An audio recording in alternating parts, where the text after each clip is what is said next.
Allez, on va sans transition nous livrer à cet exercice donc hebdomadaire, comme c'est le cas tous les vendredis, pour faire un point de la semaine de procès, dans le cadre du procès du massacre des événements, dans le cadre du procès du massacre du 28 septembre, avec le spécialiste à la matière, Sékou Diatia, qui est à notre compagnie sur ce plateau. Bonjour Sékou Diatia. Bonjour Aboubakar, bonjour à tous. Les audiences dans le cadre donc, du procès du 28 septembre se sont poursuivies cette semaine avec la comparution des victimes devant le tribunal criminel de Dixine, délocalisé à la cour d'appel de Conakry. Parmi les victimes ayant défilé à la barre à cet effet pour narrer leur mésaventure figurait M. Mokhtar Ba, correspondant de RFI à Guinée, dont le témoignage à charge a tenu le prétoire en haleine pour s'en être tiré les brins nets, là où plusieurs dizaines de personnes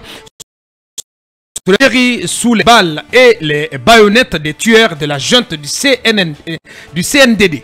Oui, face au tribunal, notre confrère Mokhtar Ba, le correspondant de RFI, a mis sa narration de la journée funeste du 28 septembre 2009 à profit pour déverser sa bile sur le pouvoir du capitaine Moussa Dadis Camara, contre qui d'ailleurs il dit avoir porté plainte pour avoir été violenté, traumatisé et menacé de mort au stade, à la fois par des policiers, gendarmes et bérets rouges.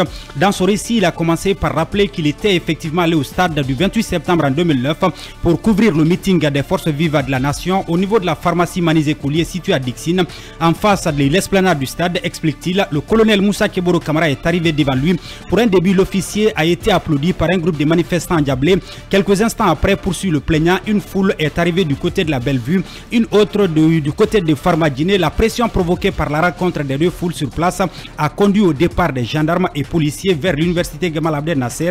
Le journaliste a indiqué ne pas être en mesure de dire qui des manifestants ou des gendarmes a ouvert le stade. Cependant, les manifestants ont toutefois eu accès à cette enceinte sportive, selon lui. C'est dans cette atmosphère surchauffée que des agents de la CMS de Cameroun sont revenus sur les lieux en présence du colonel Moussa Tiegoro Camara et de l'officier de police Ansman Camara. Di Bafoué a poursuivi Mokhtar Ba.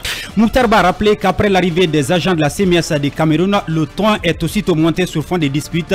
Le colonel Moussa Tiegoro Camara ordonne de charger et le désordre commence aussitôt avec des coups de matraque et des pieds portés par les forces de l'ordre contre les manifestants ainsi que des tirs de gaz lacrymogène. C'est en ce moment que j'ai été arrêté par la CMS de dos. Ils ont arraché mes appareils, ils les ont cassés sur le goudron. Ils m'ont embarqué dans un pick-up, a expliqué le correspondant de RFI. Il dit avoir eu la vie sauve grâce à Bafoué. Bafoué est venu en courant quand il m'a vu dans le pick-up. Il a crié sur les policiers qui m'ont embarqué. Il les a insultés en leur demandant de me débarquer, a-t-il souligné. Et après avoir été justement débarqué alors qu'il rejoignait le carrefour, Mokhtar Ba dit avoir entendu quelqu'un dire qu'il y a un mort. C'était la première victime, a affirmé notre confrère. Quand il a vu le corps, le journaliste a dit avoir décidé de se retrancher dans le quartier dans la concession d'un de ses amis pour pouvoir envoyer ses premiers éléments. C'est ensuite que le correspondant de RFI décide de repartir au stade. À peine je mets les pieds sur le gazon, j'ai entendu des crépitements d'armes. J'ai vu un déménagement indescriptible. Chacun se cherchait. Je suis sorti par la porte où rentrent les footballeurs. Après, je suis allé derrière la tribune. J'ai rencontré là-bas mon ami Amadou Diallo de la BBC. Lui et moi, on a cherché un abri au terrain de tennis dans une maison en chantier. C'est souvenu Mokhtar Ba. À partir de sa cachette, a-t-il poursuivi. Il entendait des tirs et voyait des manifestants qui escaladaient le mur de l'université, retomber dans la cour du stade. Lui et son compagnon d'infortune seraient sortis de leur cachette quand ils ont senti qu'il y a un peu d'accalmie. Alors, aussitôt sortis de cette cachette, ils ont été arrêtés par 5 jeunes militaires coiffés de bérets rouges qu'ils qualifient de caporaux.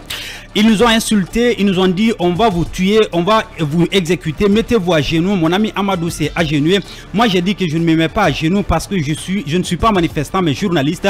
Un d'entre eux m'a cogné dans mon dos, je suis tombé dans la boue, je me suis mis à genoux. Il y a un autre qui a sorti son arme, il l'a pointé sur ma poitrine, il me dit on va te tuer, on va te flinguer. J'ai dit 3 fois dans un cri de désespoir, si ça peut sauver la Guinée, n'hésite pas à marteler le journaliste.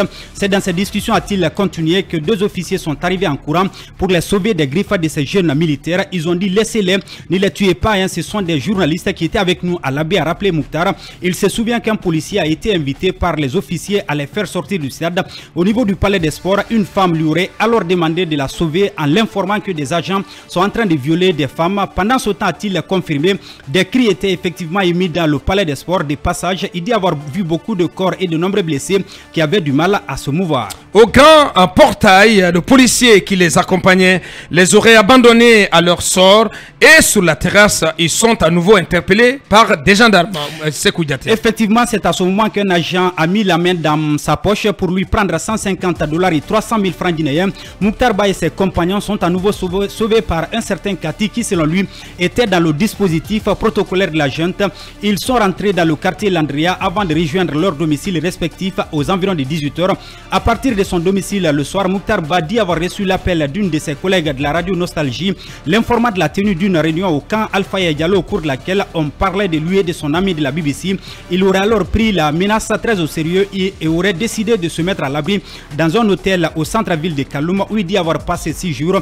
De cet hôtel, il s'en va à Pita chez lui où il aurait passé 3 semaines. Grâce aux soins de ses partenaires de Paris, il a fini par quitter Conakry pour Dakar. Il serait alors resté en dehors du pays jusqu'à l'arrivée de Sekouba Konaté au pouvoir.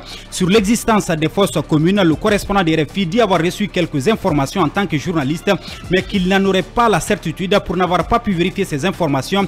Notre confrère demande justice pour toutes les victimes. Et après Mouktar Ba, notre confrère, le correspondant de RFI, c'est un certain Mamadou Samba Bari qui a été entendu. Ce dernier dit avoir porté plainte pour avoir perdu son neveu au stade et pour avoir subi des tortures et traitements dégradants au camp Koundara, actuel camp Makambo.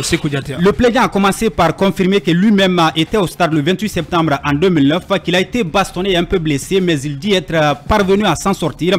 Il était maintenant à la recherche de son neveu disparu quand il s'est retrouvé au camp Koundara le lendemain. Il est aussitôt interpellé avec son grand frère. Quand ils nous ont arrêtés, ils nous ont déshabillés. Il ne nous restait que des culottes. Ils nous aspergeaient d'eau chaude et nous bastonnaient. Ils nous alignaient pour nous faire marcher dessus des motos. Le jour où nous sommes arrivés, on était 26 là-bas. C'est après, ils ont fait venir Sergent Paul. Tous les jours, matin comme soir, on nous administrait chacun 50 coups de fouet. Il revenait quand il se reposait pour nous demander de nous mettre en sardine, ce qui veut dire qu'on se superpose l'un sur l'autre, a relaté la victime. Le quadragénaire accuse le sergent Paul qui est dans le box des accusés selon lui et un certain Tanene, lui et son grand frère ont recouvré leur liberté au bout de 5 jours de détention aux environs d'1 h du matin.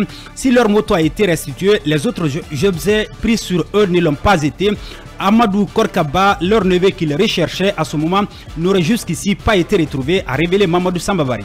Après la pause de la mi-journée, c'est Mamadou Aliou Baldé qui a été invité à faire sa déposition à la barre. Il s'est constitué partie civile pour cause et blessure. Ce n'est pas lui-même qui en a été victime, mais il a représenté son fils du nom de Mamadou Djoulde Baldé. Selon lui, son garçon s'est rendu au stade sans son consentement. Après les douloureux événements au stade, Mamadou Djoulde Baldé est passé par d'autres personnes pour l'informer qu'il a été touché par balle au pied, a témoigné le papa de la victime. S'il a affirmé avoir été touché par balle, il n'a pas parlé de l'identité de celui qui a tiré sur lui, a ajouté Mamadou Aliou Baldé. Le jeune n'est pas présentement en Guinée, mais il a retrouvé sa santé, a informé son représentant. Abdoul Salam Baldé a été la dernière victime à être entendue à la barre ce lundi. Dans sa déposition, le plaignant a indiqué qu'il n'a reçu aucun coup au stade, mais lorsqu'il cherchait à se sauver quand les militaires ont fait irruption, il se serait fait fracturer le pied après avoir sauté par-dessus un mur très élevé. Il aurait été secouru par des manifestants. D'autres manifestants et transporté à une gendarmerie puis à l'hôpital d'Onka. De cet établissement sanitaire, il serait passé à Jean-Paul II avant de se retrouver au village à la demande de son père. Malgré tous les traitements auxquels il a été soumis, il continue de garder les séquelles de ses blessures, a indiqué Abdoul Salam Bari. Bien, après lundi, entre mardi et mercredi, 8 nouvelles parties civiles ont motivé leur plainte pour des faits de coups et blessures. C'était bien avant les 9e et 10e plaignants dont les dépositions ont clôturé la semaine. Oui, il s'agit de Mamoudou Bari, né en 1979 à Mamou, et d'Abdoul Djibril Diallo, né en 1974 à Labé. Le premier a porté plainte pour avoir perdu son père au stade. Le corps de la victime a été retrouvé à l'esplanade de la mosquée Faisal avec des traces de balles. Il a été convoyé puis inhumé à la carrière, a précisé son fils devant le tribunal. Le second se plaint de coups et blessures à la fois sur la tête et aux pieds alors qu'il cherchait à se sauver du massacre. Le quadragénaire a également témoigné avoir vu des femmes nues se faire traîner par des policiers avant de parler des manifestants qui se faisaient violenter et poignarder. Le procès est renvoyé au 16 octobre prochain. Donc le lundi. Le lundi. Grand merci, Sékou Diatea. Merci beaucoup. En tout cas pour ce condensé des audiences de la semaine dans le cadre de ce procès, procès consacré au massacre du 28 septembre 2009. Bassekou Lincoln, qu'est-ce qu'on peut en retenir globalement? Ça fait froid au dos, Bakar, à tous ces témoignages quand on apprend que nos forces de défense et de sécurité ont martyrisé des Guinéens de cette façon. Je crois que vous avez des larmes aux yeux. Ouais. Et quand j'apprends que pendant 5 jours, on mettait les gens en sardine, on leur fouettait 50 coups par jour, ce qu'on appelle des cafés, on tirait sur des gens qui montaient sur des murs pour se sauver. Bassekou est mieux placé, hein, parce qu'on était à la radio Kofi à l'époque. Ouais. Bassekou, c'est Dieu qui l'a sauvé la vie. Tout à fait. Il serait parti, parce qu'il s'en est sorti avec, je crois, des blessures, ouais, et quelque chose. Mais Abakar, une fois de plus encore, ce pays, Dieu nous aime, puisque tout ce qui se préparait à l'époque, si ça arrivait à se réaliser, ouais, on ne serait pas là aujourd'hui. On a frôlé vraiment la catastrophe lors de ce malheureux événement. Oui, Bassekou, pour en terminer. Ça, c'est le fait que les victimes ont désormais le courage de venir témoigner à la barre, de faire leur déposition en relatant les faits, mais toutes les victimes qui sont passées, qui se sont constituées partie civile dans cette affaire, portent de graves accusations contre nos services de défense et de sécurité qui sont intervenus au stade du 28 septembre, le jour même de cet événement.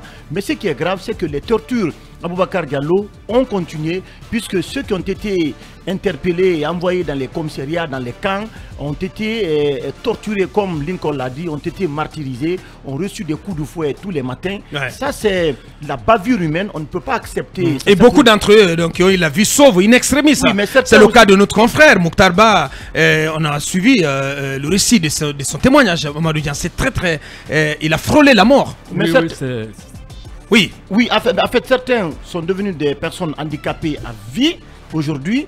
Mais dans son témoignage, il relate un événement assez important, c'est qu'il y a des éléments qui se sont livrés à des actes de vol, ce qui est aussi extrêmement grave. Des gens ont été dépouillés d'argent, de biens. C'est pour cette raison la vérité doit être dite dans cette affaire, et les magistrats qui aujourd'hui ont la charge de conduire ce dossier doivent être extrêmement encouragés, ouais, pour aller jusqu'au bout. Pour aller jusqu'au bout dans cette Merci affaire. Bien. Oui, Marie-Jean.